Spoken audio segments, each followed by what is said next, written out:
शुभ संध्या। आराम से बैठ जाइए, अपनी आंखें बंद कर लीजिए और अपने मन को एक यात्रा पर जाने दीजिए। आज हम बहुत दूर ओरियन तारामंडल के केंद्र तक उड़ेंगे। अगर मैं आपसे कहूं कि उन दूर की रोशनी के बिंदुओं में से एक सिर्फ चुपचाप मौजूद नहीं है, बल्कि वह देख रही है और शायद बात भी कर रही है, तो कैसा रहेगा? यह कहानी दूर के ग्रहों की नहीं, बल्कि एक ऐसे तारे की है जिसने ऐसा व्यवहार करना शुरू कर दिया जैसा किसी भी तारे को नहीं करना चाहिए। यही एक ऐसी विसंगति की कहानी है जिसने वैज्ञानिकों को असमंजस में डाल दिया और उन्हें यह मुख्य प्रश्न पूछने पर मजबूर किया, क्या हम ब्रह्मांड में अकेले हैं? उस रहस्य के बारे में सुनने के लिए तैयार हो जाइए, जो हमसे सैकड़ों प्रकाश वर्ष दूर ठीक अभी सामने आ रहा है। यह है ओरियन तारामंडल की विसंगति पर एक स्लीप लेक्चर। इससे पहले कि हम खुद इस विसंगति में उतरे, आइए अपने काल्पनिक दूरबीनों को सेट कर लें। ओरियन तारामंडल, शिकारी, द हंटर, अपनी 3 चमकीली तारों की कतार के कारण हर किसी के लिए जाना पहचाना है। खगोलविदों के लिए यह एक विशाल ब्रह्मांडीय नर्सरी है, जहां गैस और धूल के बादलों से नए तारे पैदा होते हैं। वैज्ञानिक प्रकाश का विश्लेषण करके इनका अध्ययन करते हैं।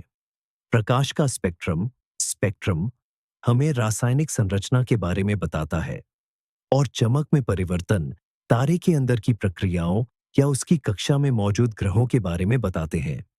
ये सभी घटनाएं सुस्थापित हैं और कठोर भौतिकी नियमों का पालन करती हैं। खगोलविदों ने लाखों तारों के व्यवहार का वर्णन करते हुए विस्तृत कैटलॉग बनाए हैं और अचानक ज्ञान की इस सुव्यवस्थित समझदार प्रणाली में कुछ ऐसा प्रकट होता है जो मौजूदा मॉडलों में से किसी में भी फिट नहीं बैठता। हमारी कहानी ठीक इसी नियम उल्लंघन के साथ शुरू होती है। ये सब कुछ पहाड़ों की ऊंचाई पर बनी एक वेधशाला में एक शांत रात को शुरू हुआ। खगोल शास्त्री, जिन्हें हम डॉक्टर आर्थर वेंस कहेंगे, अपनी रोजमर्रा की प्रक्रिया के तहत आकाश गंगा को स्कैन कर रहे थे। उनका काम था एक्सोप्लैनेट्स की खोज करना। कंप्यूटर के एल्गोरिदम हजारों सितारों की चमक का विश्लेषण कर रहे थे। तभी उनमें से एक तारे ने, जो कि एक साधारण सा पीला बौना येलो ड्वार्फ था, लगातार चिंता पैदा करनी शुरू कर दी। उसकी चमक में आने वाली गिरावट अनियमित, केओटिक, गहरी और पूरी तरह से गैर आवधिक नॉन पीरियोडिक थी। पहली सोच यही थी कि यह उपकरण की कोई गलती होगी, लेकिन रात दर रात एक के बाद एक टेलीस्कोप ने और दुनिया भर की विभिन्न वेधशालाओं ने इस बात की पुष्टि की कि TSO 270 एक नाम के इस तारे के साथ कुछ ऐसा घट रहा है जिसे समझाया नहीं जा सकता। वैज्ञानिकों ने सभी संभावित प्राकृतिक कारणों की जांच की। एक अज्ञात प्रकार का परिवर्तनीय तारा, टैबी के तारे की तरह, धूमकेतुओं का एक झुंड या फिर ग्रहों का आपसी टकराव। लेकिन कोई भी मॉडल इस अजीबोगरीब गतिविधि को समझा नहीं पा रहा था। तारा ऐसा व्यवहार कर रहा था जैसे कोई जानबूझकर उसकी रोशनी को नियंत्रित कर रहा हो, जैसे कोई स्विच ऑन ऑफ करके खेल रहा हो।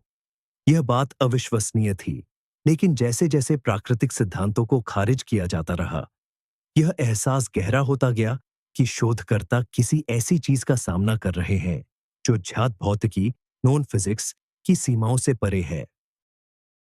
जब 2 साल तक इस बात की कोई संतोषजनक व्याख्या नहीं मिली, तो युवा रेडियो खगोल शास्त्रियों के एक समूह ने एक साहसी प्रयोग का सुझाव दिया।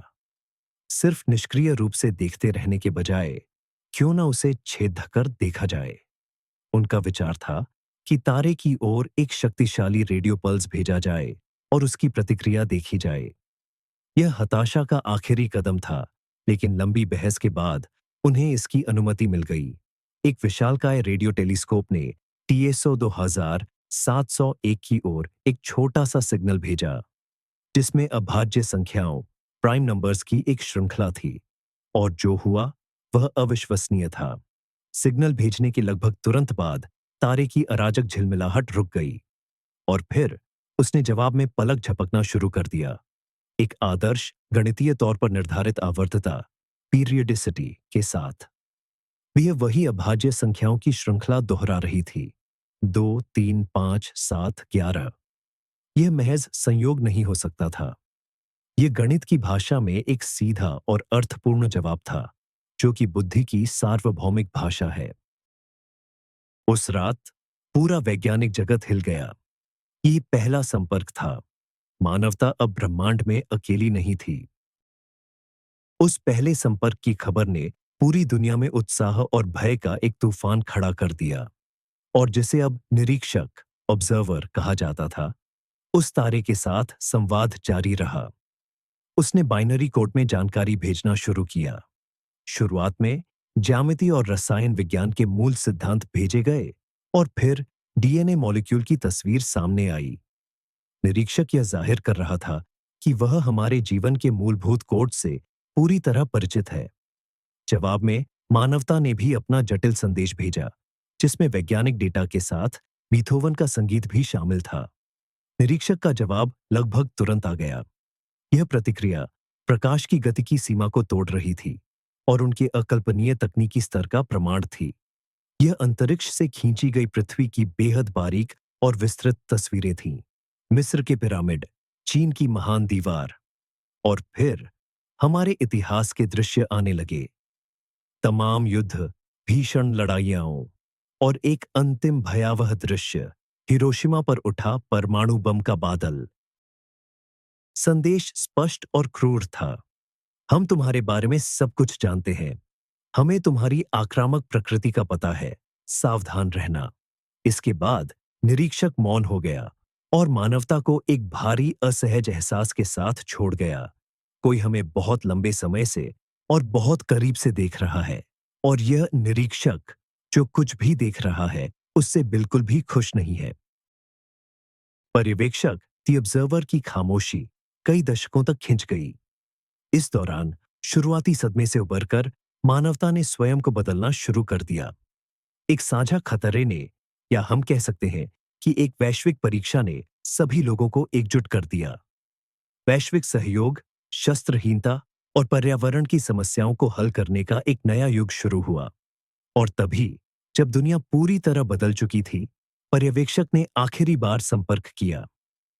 गुरुत्वाकर्षण तरंगों, ग्रेविटेशनल वेव्स की मदद से उसने मानवता को अपना सबसे बड़ा तोहफा और अपनी अंतिम चेतावनी भेजी।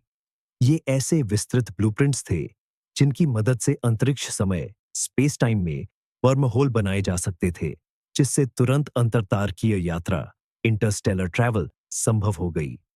इन नक्शों के साथ आया संदेश बहुत संक्षिप्त था। यह एक औजार है, हथियार नहीं, निर्णय आपका है।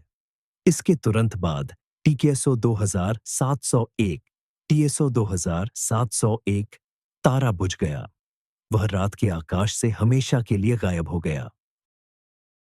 पर्यवेक्षक चला गया, हमें एक ऐसी तकनीक दे गया जो या तो हमें देवता बना सकती है या पूरी तरह से नष्ट कर सकती है। मानवता अब अपने इतिहास के सबसे महत्वपूर्ण मोड़ पर खड़ी है। सदियां बीत गईं। मानवता ने लंबे विवादों और तकनीक पर अधिकार की जंग से बचकर आखिरकार ज्ञान का मार्ग खोज ही लिया। वह सितारों की ओर बढ़ा, पर एक विजेता की तरह नहीं, बल्कि एक सावधान अन्वेषक की तरह। और इसी दौरान एक प्राचीन गैलेक्टिक पुस्तकालय में निरीक्षक, द ऑब्जर्वर के रहस्य का पर्दा उठ गया। पता चला कि ब्रह्मांड में कोई उच्च जातियां या निर्णायक नहीं है, बल्कि केवल समय का नियम है। जो सभ्यता एक निश्चित स्तर तक पहुंच जाती है, वह अपने अतीत में जानकारी भेजने की क्षमता प्राप्त कर लेती है। ओरियन से आया वह संकेत किसी पर ग्रही का नहीं था। वह तो एक गूंज थी, एक चेतावनी, जिसे स्वयं मानवता ने अपने सुदूर भविष्य से अपने पूर्वजों को सही मार्ग पर बने रहने और उचित निर्णय लेने में मदद करने के लिए भेजा था। चक्र पूरा हो चुका था। अंतरिक्ष में सबसे बड़ी खोज कोई दूसरी सभ्यताएं नहीं थी, बल्कि हम स्वयं थे। हमारी अपनी बुद्धिमत्ता, जिसने समय की गहराई से हमारी मदद के लिए हाथ बढ़ाया था। यह सबसे बड़ा सबक था। वे सभी जवाब जिन्हें हम सितारों में ढूंढते हैं, असल में हमारे अंदर ही छिपे हुए हैं। और इसी के साथ ओरियन तारामंडल तक की हमारी यह यात्रा समाप्त होती है। यह कहानी बेशक काल्पनिक, फिक्शन है, लेकिन यह हमारे जीवन के सबसे वास्तविक और गहन सवालों को छूती है। बुद्धिमान होने का क्या अर्थ है और अनंत काल इटर्निटी के सामने हमारी क्या जिम्मेदारी है।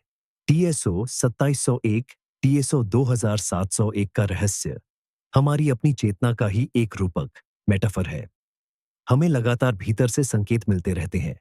अंतरात्मा की आवाज, अंतर्ज्ञान, इंट्यूशन और विवेक की आवाज, और हम हर पल किसी न किसी चुनाव, फैसले के सामने खड़े होते हैं। ऑब्जर्वर की कहानी हमें यह मुख्य बात सिखाती है। सबसे जरूरी संपर्क जो हमें स्थापित करना है, वह है स्वयं के सबसे बेहतरीन रूप से संपर्क स्थापित करना। मेरे साथ यह समय बिताने के लिए धन्यवाद। मुझे उम्मीद है कि ये कहानी आपको शांति और सुकून देगी। अगर आपको ये कहानी पसंद आई हो, तो लाइक करें और चैनल को सब्सक्राइब करना न भूलें। और अब आपके लिए मेरा मुख्य सवाल यह है, आपके अनुसार ऑब्जर्वर्स का वरदान मिलने के बाद आखिरकार मानवता ने क्या फैसला लिया? कमेंट्स में लिखकर बताइए। शुभ रात्रि और मधुर स्वप्न।